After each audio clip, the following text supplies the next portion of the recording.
Thanks for joining us from the Ohio AgNet, voice you know with the news you trust studio, sponsored by BASF, where you can count on the trusted performance of Alivo seed treatment to protect your soybean crop. I'm Joel Norwood. You might hear some commotion in the background. That's because we're broadcasting from the Farm Science Review. Always a good time to talk about the latest innovations in agriculture and much more. For those of you that have stopped by so far, thanks. For those of you that haven't, the review runs Thursday as well. We'll see you out here. Couple of notes to pass along here today. Don't forget to make plans to visit the Ashland County Fair running through September 20th. Sponsors for Friday's remote broadcast at the fair are Centera Cooperative and Wellington Implement. Visit ashlandcountyfair.com for a full schedule. Plus, don't forget to stop by Wilmington College's booth at the Farm Science Review through Thursday here in London, Ohio, and learn how Wilmington College's ag program is built for purpose. More information at wilmington.edu. Speaking of Farm Science Review, let's check in with our own Dusty Sonnenberg for an update. Joining me today is Ryan Rhodes. Ryan, a soybean farmer from here in Ohio, also a member of the American Soybean Association. Ryan, with the association, legislative policy is a lot of things we talk about, and everybody knows there's a lot going on right now. Well, we'd like to think there's a lot going on in D.C. Sometimes we wonder if anything is happening at all. But probably one of the biggest things in people's minds are what's going on with tariffs and what we seem to feel like is a lack of trade. What are some of the things you're talking about with the American Soybean Association? Well, yes, like you said, things are definitely moving slow with sometimes the things in Washington that just don't satisfy farmers, but we are working very hard on getting some trade issues out on the forefront with the tariffs.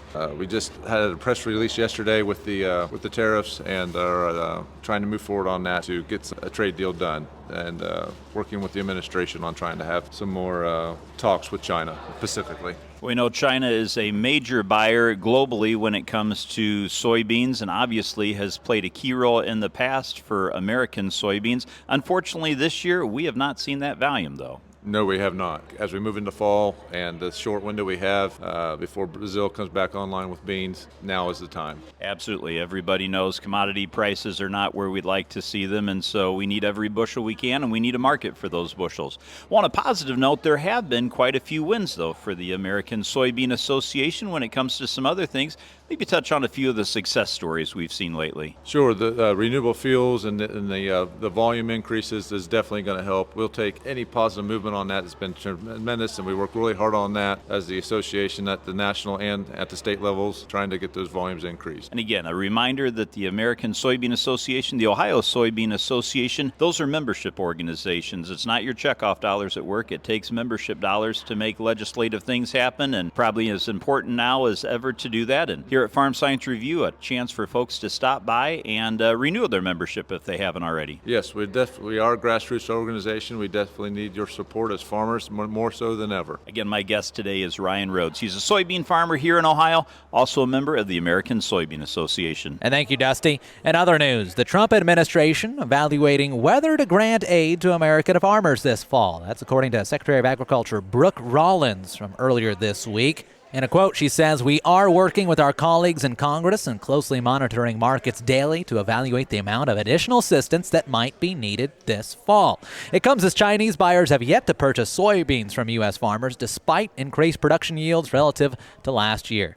China is utilizing soybeans as a bargaining chip in its ongoing trade negotiations with the Trump administration. And stay tuned. We'll be right back with a look at your markets here after Wednesday's trade in Chicago. This is the Ohio AgNet. This is Dale Menyo with the Ohio AgNet. For over 25 years, my truck has been running strong on biodiesel, reliable, high-performance fuel that keeps me on the road promoting agriculture. Every gallon helps power Ohio's economy, protect our environment, and support our hardworking soybean farmers. The best part? It works in any diesel engine. No modifications needed. Take it from me. Choose biodiesel and drive with purpose. Learn how at soyohio.org.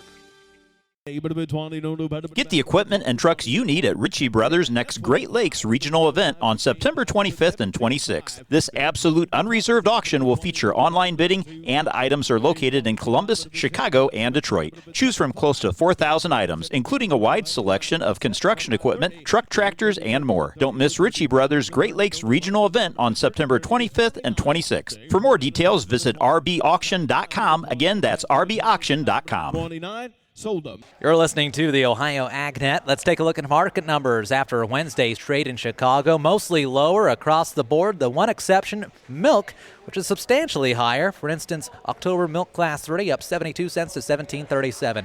On the grain side, December corn ended Wednesday down 2 3/4 cents to $4.26 3/4. March 26 corn contracts 4.44 down 2.5. New crop soybeans off 6 cents to 10.43 3/4 today, while Jan beans are at 10.63 down 6 1/4. December wheat 5 3/4 lower to 5.28 1/4. Markets brought to you by Seed Consultants. Simply better performance. Online at seedconsultants.com. With the exception of milk, livestock down substantially. October live cattle off 235 to 231 and a dime. October lean hogs 97.33 per hundredweight, down a nickel. Feeder cattle seeing a price of $349.13, a drop of $5.18 on the day. Don't forget to come see us at Farm Science Review at the intersection of Corn and Market. Goes through Thursday. This is the Ohio AgNet.